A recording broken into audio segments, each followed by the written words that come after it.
What's good, Black Star Podcast? Welcome back to the channel. This is your boy Jared, and today we're gonna be talking about something that I find quite interesting. Now, this is gonna be about Saudi Arabia forming an alliance with China to form a to get basically them getting closer in relations compared to the U.S. Now,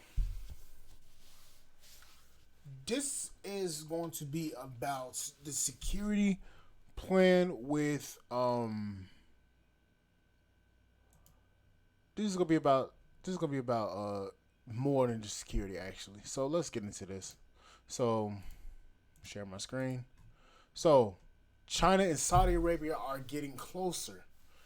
Should the US be worried? No, yeah. Yeah, we should be. So, okay.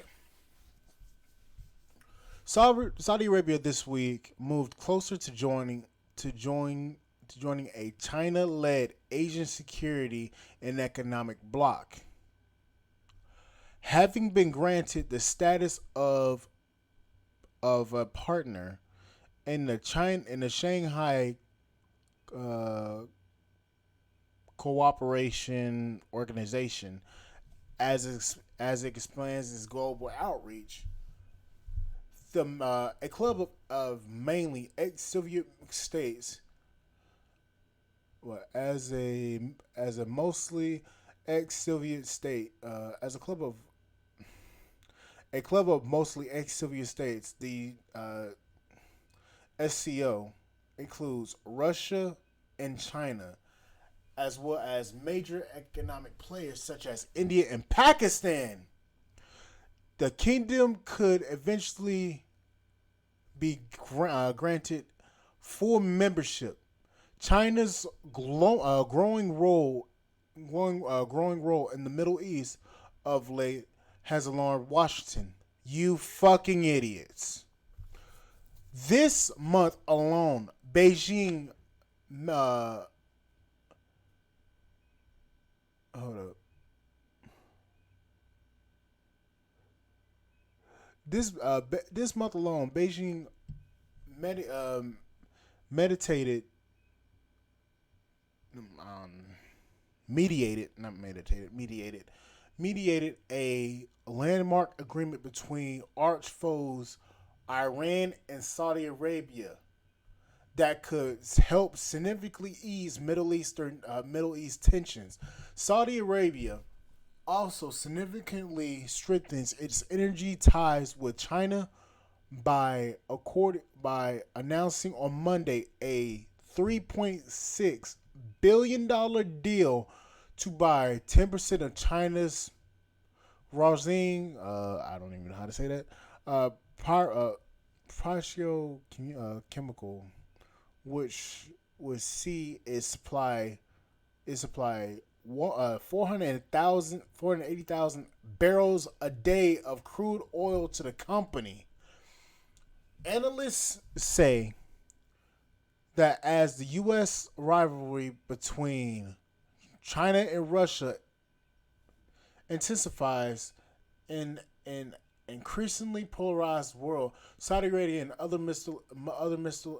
Middle Eastern countries are choosing to diversify their global partnerships. But while states like Saudi Arabia may be gaining closer to China, Beijing is from becoming a U.S. rival in the region. They say the traditional monogamy, traditional fuck it. The traditional relationship with the U.S. is now over," said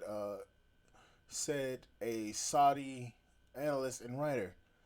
And we have gone into more open relationships, strong with the U.S., but equally strong with China, India, the UK, France, and others.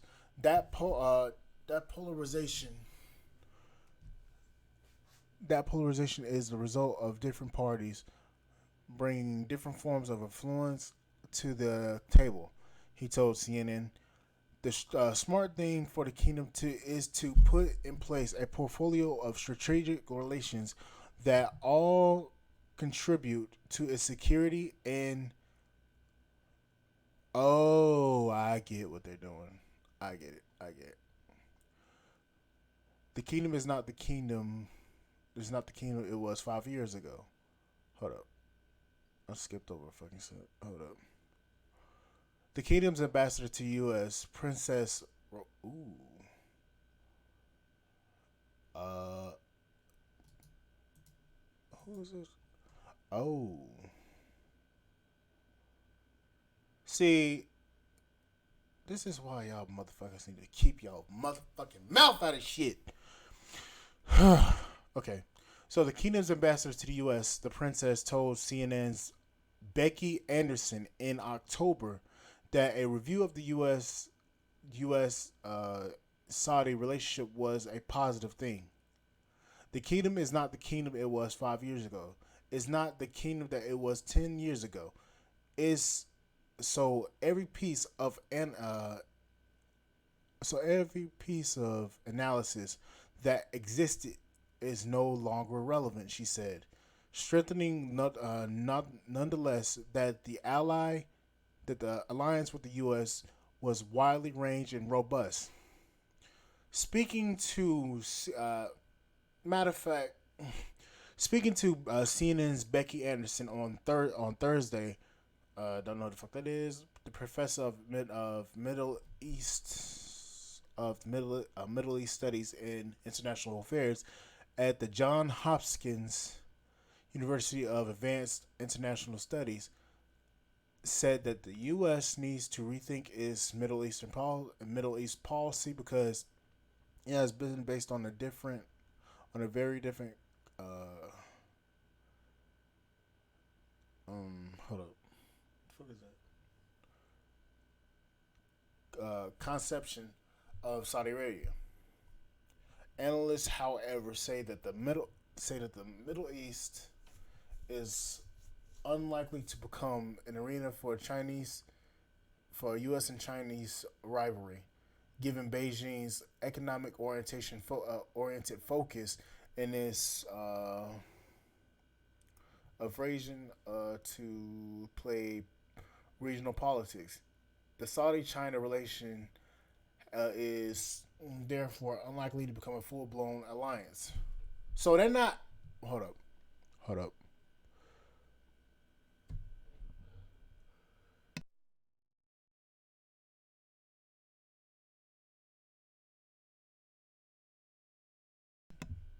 Okay, I'm back. Saudi Arabia is China's biggest supplier of crude oil, and China is the biggest destination of Saudi oil exports. The kingdom's economy is nevertheless tied to the U.S., and its currency is plagued to the dollar, and sales of its oil is conducted in that currency. Saudi Arabia's defense infrastructure is also heavily reliant on American equipment. Jonathan Fulton, senior non-residential fellow at the Atlantic Council, says that China has a strict no alliance policy and is likely to want to get is unlikely want to get bogged down with Middle Eastern conflicts. An ally is typically someone you can align with against a third party country or a block of third countries, and China doesn't want that.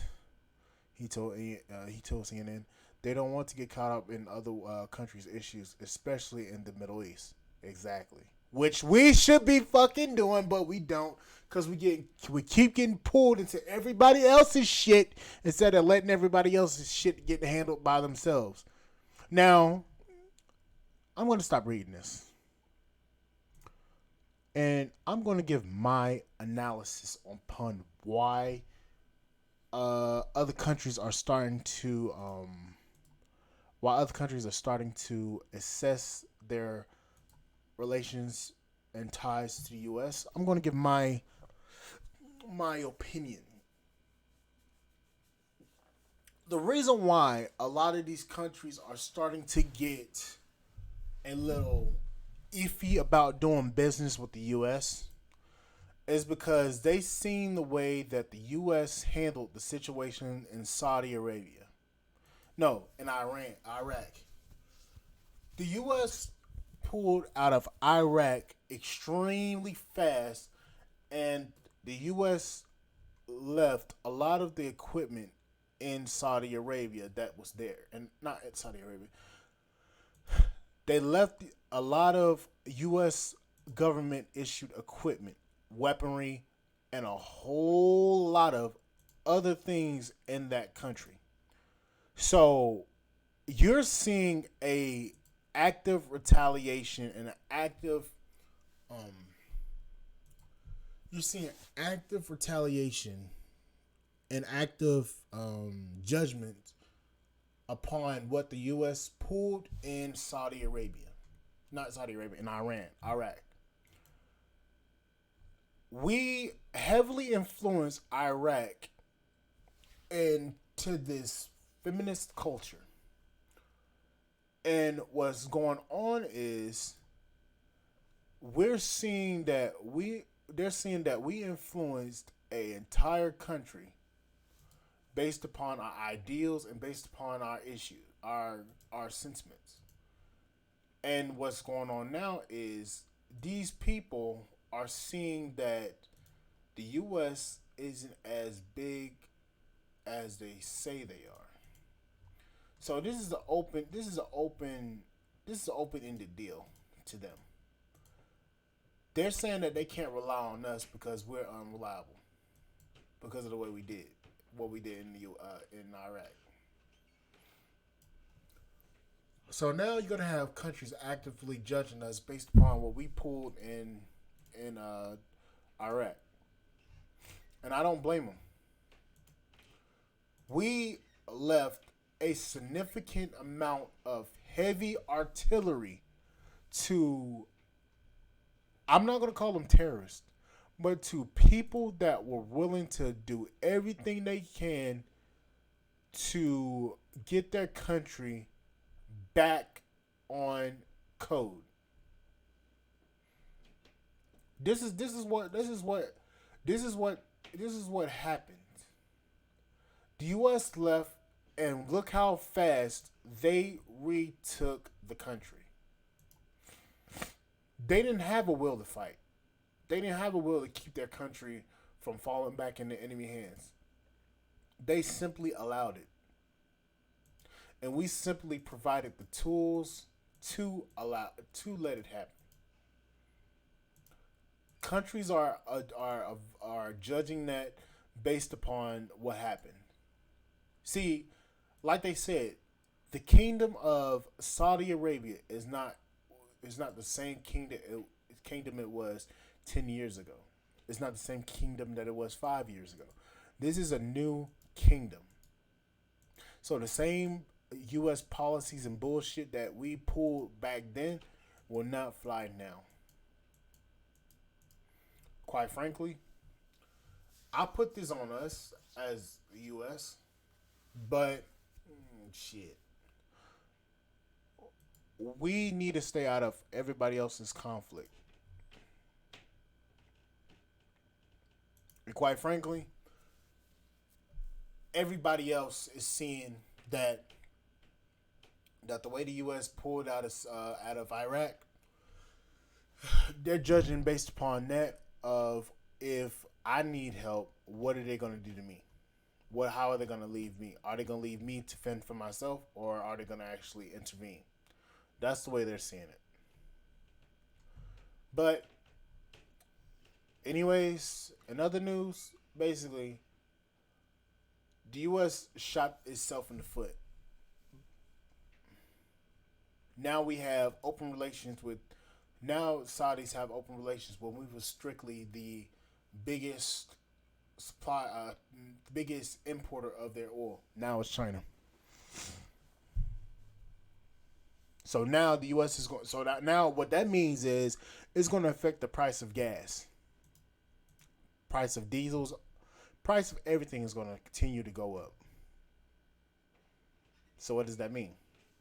That means that the U.S. is going to have to start forming alliances and relations with other countries that we wouldn't have considered before. Venezuela comes to mind. Hey, I love to go to Venezuela, but it is too dangerous there. But anyways, like, share, subscribe to the channel, support the podcast. If you have anything to comment on down below, please do. I would love to hear your thoughts upon what is this topic of discussion. I will see you guys on the flip side, and thank you guys for listening. I'll see you guys later. Bye, guys.